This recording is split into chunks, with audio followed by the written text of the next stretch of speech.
कि धर्म की समग्रता, जिसके लिए सकल शब्द का प्रयोग किया गया है, उसका अर्थ है कि धर्म के मूल में धर्म का दर्शन क्या है, धर्म के मूल में विचार क्या है, और दूसरा धर्म के पीछे भावना क्या है, और सबसे अंत में धर्म की क्रिया क्या है।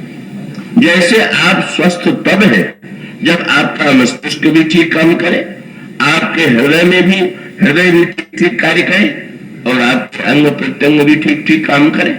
अगर धर्म शरीर है तो धर्म का मस्तिष्क क्या है, धर्म अगर शरीर है तो धर्म का प्राण क्या है, और धर्म उसके पश्चात यदि धर्म के रूप में शरीर है तो उसके अंग प्रत्यंग क्या है।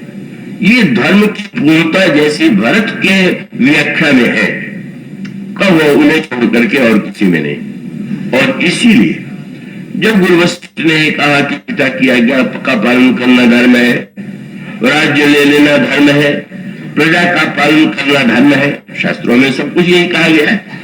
का राजा का कर्तव्य है कि वो प्रजा का पालन करे। भगवान राम ने भी लक्ष्मण से यही कहा था कि भाई जहां सुराज्य प्रिय प्रजा बुखारी सो नृपुण अवश्य नरक अधिकारी। तो गुरु वशिष्ठ का अभिप्राय था कि भरत, तुम क्षत्रिय के रूप में, राजा के प्रतिनिधि के रूप में ये जो अयोध्या की प्रजा है उसका पालन करना तुम्हारा कर्तव्य है। पिता ने आज्ञा दिया है इसलिए तुम्हारा ये धर्म है, मैं उसको मानता हूं इसलिए मैं प्रमाणित करता हूं यह कार्य धर्म की दृष्टि से सर्वथा उपयुक्त है। और भरत, तुम देख ही रहे हो कि ये सब के सब लोग तुम्हें सिंहासन पर बैठे देखना चाहते हैं। और गुरु वशिष्ठ ने तुरंत वही शैली अपनाई। उन्होंने कहा ठीक है, सूर्य वंश की परंपरा रही होगी कि ज्येष्ठ भाई को राज्य मिलता है, पर अंततो गत्वा जय पितु देहि पावे टीका। जिसको व्यक्ति देता है अपना वो वस्तु दूसरे व्यक्ति को ले लेना उचित है, और उसमें कोई धर्म नहीं। श्री भरत का तात्पर्य तुम राज्य स्वीकार कर लो। तो ऊपर से अगर भरत श्री धर्म की मान्यता मानते तो तत्काल सिंहासन पर बैठ जाते, पर श्री भरत ने धर्म के पीछे जो दर्शन है उस पर ध्यान आकृष्ट किया। एक तो उनका गुरु वशिष्ठ कहते जिन पितुदेही से पावे टीका। ठीक है, आपको अगर कोई व्यक्ति प्रसन्नता पूर्वक देता है तो आप अगर उसे स्वीकार करते हैं तो कोई अधर्म नहीं।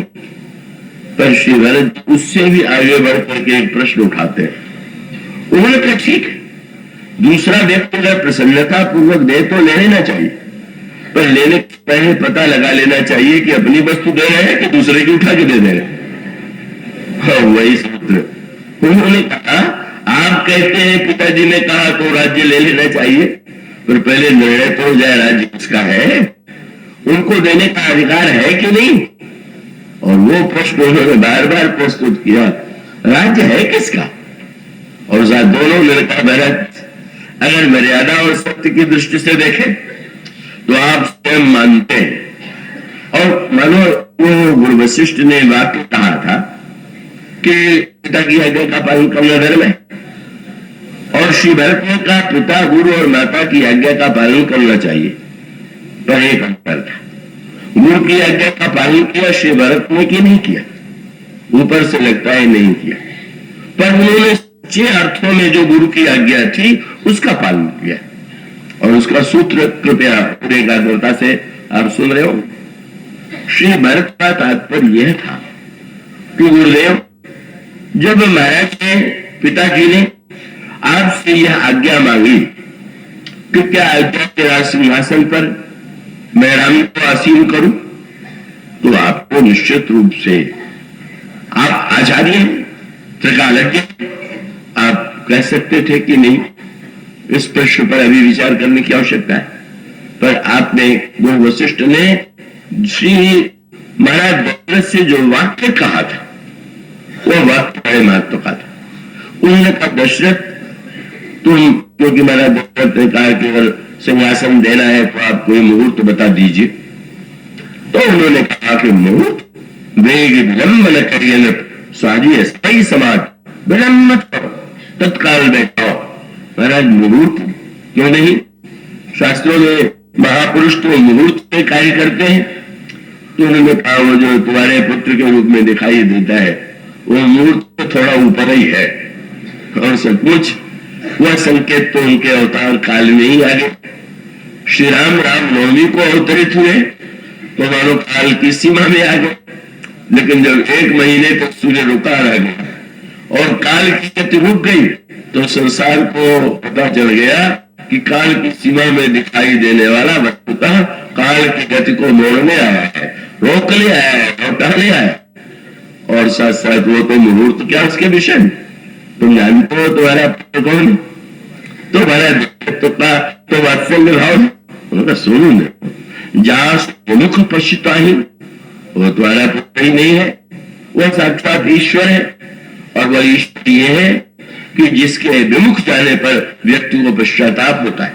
और मैं तुम्हें बता देना चाहता हूं कि जास भजन बिनु जलन में जा, जीव के हृदय की जलन कभी उसके भजन के बिना नहीं जा सकती। भय उतार तने सोई स्वामी राम नीत प्रेम अनुगामी, वही राम तुम्हारे पुत्र बन करके आए हैं, पुनीत प्रेम के अनुगामी। श्री भरत ने जब ये कहा कि देखे बिनु रघुवीर पद जी की जनन न जाए, तो उनका तात्पर्य था गुरुदेव मैं तो आपके वाक्यों को भी दोहरा, आप ही जब ये घोषित करते हैं कि उनके भजन के बिना जलन नहीं जा सकती, और आप आज कहते हैं भरत राज्य ले लो, तो शायद दवा आपको भूल गई होगी। दवा तो आप कितना योग्य शिष्य है। अब गुरु जी किसी समय वैद्य जी किसी समय किसी ऐसी स्थिति में हो कि दवा की असली पुड़िया के स्थान पर कोई और वस्तु दे दे, तो योगी शिष्य थोड़ी सोचेगा कि अभी जो दे रहे देने दे, वो तो तुरंत ये कहेगा। श्री भरत ने कहा भरत गुरुदेव मैं आपकी आज्ञा का ही तो पालन कर रहा हूं।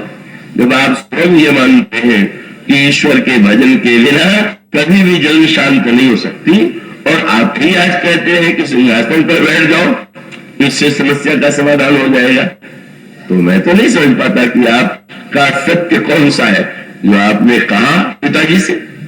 और इसलिए एक बात बड़ी जो मैंने एक बात दिन आपसे कही थी कि भरत इतने मृदुभाषी, उनकी उतनी दृढ़ता जी में जब बोलते हैं तो दृढ़ता ये थी, उन्होंने बात कह दिया, बोले गुरुदेव आप जब बोलेंगे तो वही बोलेंगे जो आपने पिताजी से कहा था, और आप ये कहते हैं कि पिता की आज्ञा का पालन करो, तो आप अच्छी तरह से जानते हैं कि पिताजी से जो कहलवाया गया वो उनकी इच्छा थी कि जो आपके सामने उन्होंने बताया था उनकी इच्छा थी। उनसे जो कहलवाया गया उसको मानना उनकी आज्ञा का पालन है, उनके हृदय में जो इच्छा थी उसको पूरा करना उस आज्ञा को मानना। वो उस स्तर पर धर्म की व्याख्या करते हैं जहां धर्म केवल अपने स्वार्थ के समर्थन में ही प्रयुक्त नहीं किया जाता। उनका अभिप्राय था कि गुरुदेव आपने यह कहा, पिताजी की इच्छा यही थी। और साथ साथ उन्होंने मां की ओर देखा, मां ने अभी कहा भरत को राज्य स्वीकार कर लो, पर मैं तो यही कहूंगा कि मां को कितनी पीड़ा हुई जिस समय हमारे प्रिय बंधु श्री राम भद्र बन गए, और उस समय कौशल्या मां अम्बा को मुंह से वाक्य निकल गया था, राम मैं अच्छी तरह से जानती हूं कि आज अयोध्या वासियों का सारा पुण्य समाप्त हो गया, और भय काल सब कर आज सुकृत फल बीता, भय काल काल विपरीता, सबका पुण्य नष्ट हो गया, आज काल विपरीत हो गया।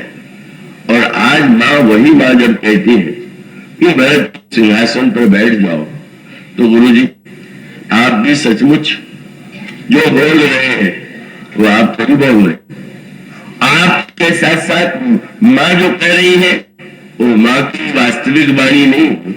और साथ साथ फिर उन्होंने प्रश्न किया, गुरुदेव आप प्रजा का पालन करना राजा का कर्तव्य है, क्षत्रिय का धर्म है। तो उन्होंने तक ये प्रश्न किया कि अभी तो राज्य सिंहासन पर बैठा नहीं, और उसके पहले जो कुछ घटित हो रहा है, तो मेरे राज्य देने के संकल्प में आप कहते हैं पिताजी की आज्ञा थी, और ये पिताजी की आज्ञा थी तो मेरे आने से भी पहले उन्होंने अगर प्राण का परित्याग कर दिया तो आपको ये लगता है कि उनकी इच्छा थी, स्वेच्छा से उन्होंने प्राण छोड़ा। वे चाहते तो कह सकते थे कि भरत आ जाए राज्य दे दूं तब मैं जाऊं, पर वो तो इतने क्षुब्ध दुखी थे कि उन्होंने मेरा मुख भी नहीं देखा। और ये जो कुछ हुआ है, उन्होंने जो प्रश्न किया, पूर्ववासियों से पूछ लिया, आप भी चाहता है मैं सिंहासन पर बैठ जाऊं, राजा बन जाऊं? क्यों? तुरंत भरत जी पूछते हैं, क्या बढ़िया राजा श्री गणेश। व्यंग ये है कि माना गया कि अयोध्या पर 7.5 आ गए, तो 7.5 वही और 7.5 जन बोली, तो 7.5 शनि की होती है। और 7.5 में एक नियम है, ये जो रक्त आदि की बात कही जाती है, कहा जाता है कि नीलम धारण करने पर वो शनि की दशा शांत होती है। तो गुरुवस्ती का संकेत ये था कि जो ये 7.5 आई है उसके लिए तो तुम्हें नीलम श्याम वर्ण के भरत तुम बैठ जाओगे तो सारा उत्पाद समाप्त हो जाएगा। श्री भरत का व्यंग्य था कि गुरुदेव, नीलम से शनि की पीड़ा शांत तो होती है, पर नीलम के विषय में प्रसिद्ध है कि वो कोई नीलम शुभ होता है, कोई अशुभ होता है। और इसलिए नियम ये है कि पहले परख लेते हैं उसको रख करके कि कैसा होगा, तुमने नीलम धारण करते, तो बोले इस नीलम का परिणाम तो सामने आ गया। क्या बोले, पुत्र सुरपुर श्री राम बन, पिताजी की मृत्यु हो गई और हमारे प्रभु श्री राम भद्र बन चले गए। अब इसके बाद भी नीलम को सचमुच अगर पीड़ा धारण कर लेगी तो क्या होने वाला होगा, आप कल्पना तो कीजिए। पिता सुरपुर श्री राम बन, कर्ण कहो मोहिराज, यही ते जानव मोर हित, कहे आपन बरकाज। आप हमारा हित देख रहे हैं कि अपना स्वार्थ देख रहे हैं? ये प्रश्न उन्होंने उठा। धर्म क्या है? वो केवल आप मेरे पर दया दिखा रहे हैं कि मैं सिंहासन पर भरत को बैठा दूं, या आप मेरे लिए सोचते हैं कि इसका राज्य बड़ा कल्याणकारी होगा?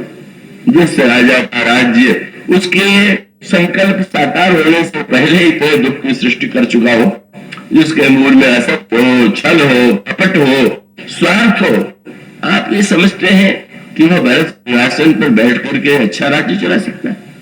यह प्रश्न तो केवल भरत ही कर सकते। उनका अभिप्राय कह दिया। बोले, गुरुदेव आपने ये प्रस्ताव किया कि भरत तुम राज्य ले लो, राज्य पद स्वीकार कर लो, तो गुरुदेव आप जानते हैं कि पद के तो मद बनते देर नहीं लगती। तो इसका अर्थ है कि आपने ये प्रस्ताव किया कि पद स्वीकार करो और फिर पद के बाद तो मद होनी। तो उन्होंने तुरंत ये कहा कि गुरुदेव, मूका गुरु विवेक सागर जग जाना और जिन्हें विश्व कर बदर समाना, मूका तिलक साज सजसो। हमारे महान गुरुदेव जो विवेक के समुद्र है, विश्व जानता, सारे विश्व का ज्ञान जिनके मुट्ठी में बेल के समान है। मुंह कहा तिलक साज सजसो, वे भी कहते हैं भरत राज्य ले लो। बस कहा, बस समझ गया। भय बेदे विमुख, विमुख सब को ब्रह्मा विपरीत होता है, सबकी बुद्धि ऐसी हो जाती है।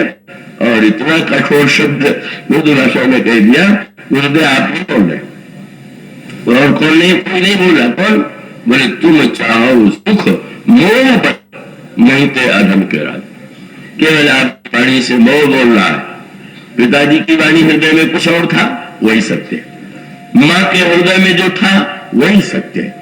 और सचमुच आप जो मानते रहे, मैं वही सत्य मानता हूं। और इसलिए गुरुदेव, मैं नहीं मानता कि यह धर्म समस्या का समाधान हो सकता है।